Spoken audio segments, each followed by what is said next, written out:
Ce show dédié pour l'élévation de l'âme de Jacqueline Solika Bat Jamila, la famille Benabou, de mémoire bénie. Alors, la question de Rouven. Quel est le sens caché de la Magen David? Le sens caché de Magen David. Regarde, les choses cachées, j'en parle pas parce qu'elles sont cachées. Ça, c'est la première chose. Mais là, je peux dire ce que je sais, parce que je ne sais rien. Sur le Magen David, il faut comprendre que Magen David, c'est un symbole juif très très nouveau dans l'histoire, moderne. Si on regarde à l'époque antique, il n'y a aucun témoignage, à ce que je sache, d'accord, d'objets antiques avec un Magen David dessus. C'est très très moderne. Bon, puis c'est connu depuis l'État qui s'appelle juif ici en Israël, qui l'a utilisé comme signe sur son drapeau. Mais quand ma chère viendra, je crois, dans quelques jours, il y aura un autre drapeau, il n'y aura plus ce signe-là. Alors, si déjà on parle dans la Torah d'une chose qui ressemble au Magen David, oui, on en parle dans la mystique juive, on n'appelle pas ça Magen David. Magen David, ça apparaît quelque part, Magen David. Magen David, c'est le bouclier de David, d'accord? Si déjà on en parle, c'est le bouclier, alors c'est marqué que sur son bouclier, il y avait le Mizmor des Teilim, le chapitre des Teilim qu'on lit tous les matins avant Baruch Shamar, l'Amnatzach bin Mizmor Shir, en forme de menorah, sur son bouclier. Et ça, c'est une très grande protection, très grande faculté de protection. C'est bien de lire cela, même si possible dans le site où on le met debout comme ça. Ceux qui peuvent l'avoir aussi écrit sur parchemin, c'est encore mieux. D'accord? Ça, c'est pour le bouclier de David. Maintenant, le sigle, qui est deux triangles, un à l'envers, à l'endroit, l'un sur l'autre, d'accord, qu'on appelle Magen David Hator, d'accord, le bouclier de David, ça, oui, il y a dans la Kabbalah une chose qui ressemble à cela. C'est-à-dire que tu as 10 sphères, c'est-à-dire 10 axes d'action d'Hachem dans le monde. Hachem gère le monde au moins de 10 axes qui correspondent au corps humain. Plutôt, le corps humain correspond à ces 10 axes. Nous, on est créé à l'image de Dieu. Les 3 premiers sont Chokhmah, Bina, Vedat, ou Keter, Chokhmah et Bina, qui correspondent aux 3 cerveaux que nous avons. Et après, les 7 autres correspondent. Chesed, c'est le bras droit, notre bras droit correspond à cet axe-là, d'accord.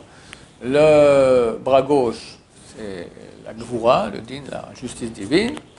Le tronc, c'est l'actif Eret, la splendeur. La cuisse droite, Netzach, éternité. Cuisse gauche, Hod, beauté. Et l'organe sexuel, et le bout de l'organe sexuel. D'accord, qui est la Malchut, qui est la royauté. Maintenant, en fait, tu as 3.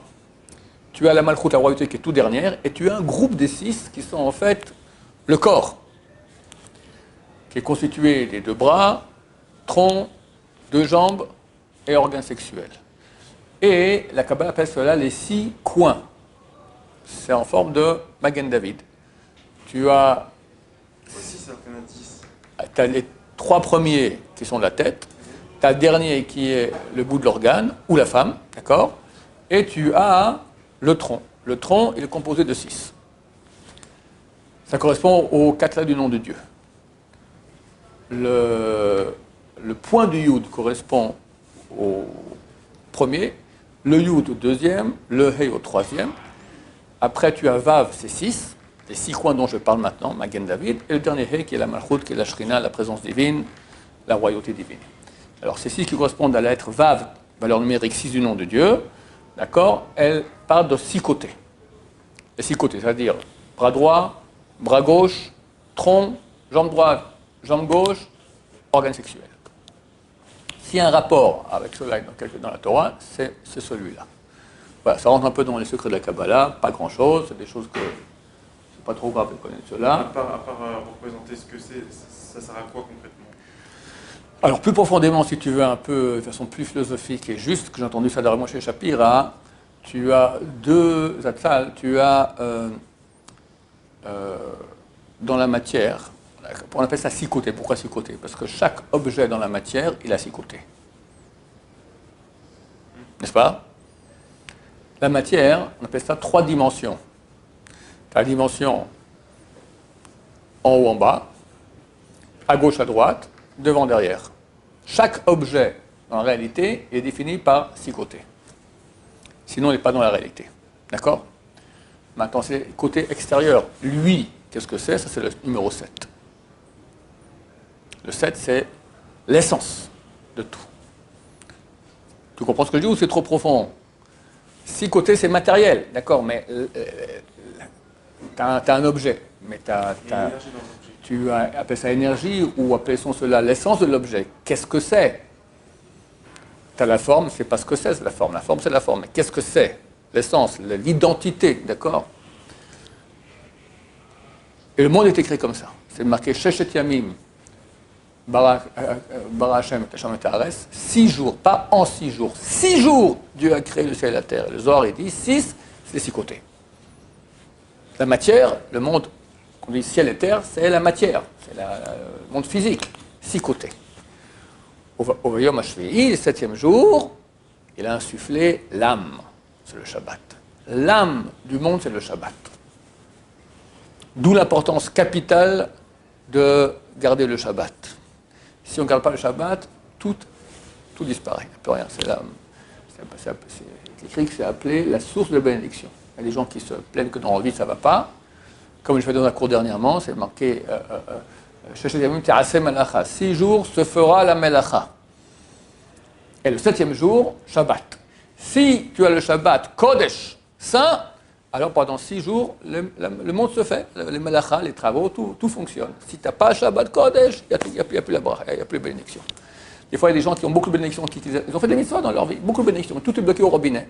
Le robinet il est fermé. Le robinet, c'est le Shabbat. Tout le robinet, ça descend. Sur le robinet, malédiction. Rien ne va plus. Shambaï, l'éducation des enfants, Parnassa, santé, rien. Et le type tourne en rond toute sa vie. On n'a pas compris. Shabbat. Je n'aime pas parler de ce sujet-là, mais il faut savoir qu'au niveau des sanctions, Shabbat, c'est le plus grave de toute la Torah. Yom Kippour, c'est beaucoup moins grave que Shabbat. Manger du porc, c'est beaucoup moins grave que Shabbat. Toutes les choses qu'on connaît, les pires que tu peux imaginer, c'est tout est moins grave que le Shabbat. Hein? Kibbutz Avim aussi, mais c'est moins grave que Shabbat. Ah. Regarde, c'est marqué ensemble c'est vrai que Kibbutz Avim est marqué avant le Shabbat. C'est le 4e commandement, le Shabbat c'est le 5e. Mais il n'y a pas de peine capitale. On n'a jamais lapidé quelqu'un parce qu'il a manqué d'honneur à ses parents. Par contre, on a lapidé des gens durant l'histoire parce qu'ils ont dans le désert déjà, parce qu'ils ont transgressé le Shabbat. Il est parti ramasser du bois. Ça va, qu'est-ce qu'il a fait le pauvre garçon, d'accord? Lapidé. Alors ça prouve quoi? Ça prouve que nous, on ne comprend pas l'importance du Shabbat. C'est des choses qui nous dépassent totalement. Quoi, lapider quelqu'un parce qu'il a fait ça?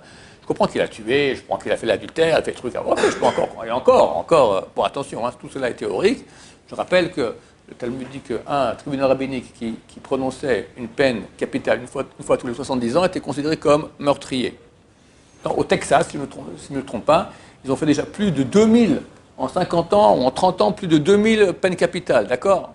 Si je ne me trompe pas. En tout cas, ça n'a absolument rien à voir. On parle au niveau théorique. Comment ça se fait que des choses qui nous semblent à nos yeux beaucoup plus graves, la sanction est beaucoup moins que pour le Shabbat? C'est-à-dire qu'on ne comprend pas c'est quoi le Shabbat. Et si Dieu l'a mis dans le 4e du commandement, 4e c'est Shabbat, 5e c'est honore ton père et ta mère. Donc Shabbat est plus important. 1er, je suis éternel ton Dieu. 2, il n'y aura pas d'autre. 3, tu ne prononceras pas mon nom en vain. 4, Shabbat. Et après, assassinat, adultère, tout ça, après. C'est phénoménal. C'est la source de toute l'énergie du monde. S'il n'y a pas Shabbat, il n'y a plus de monde.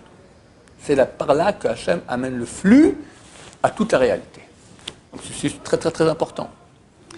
Alors, ça apparaît aussi dans le cadre du Magen David, comme tu dis, les 6 côtés, le monde physique, il peut subsister que si tu as à l'intérieur le 7e, le Shabbat qui vient après. Le Shabbat, qui est la Malchut, qui est la Borayot, qui amène tout le flux. Voilà. Baruch Adonai, Olam, Amen, Amen.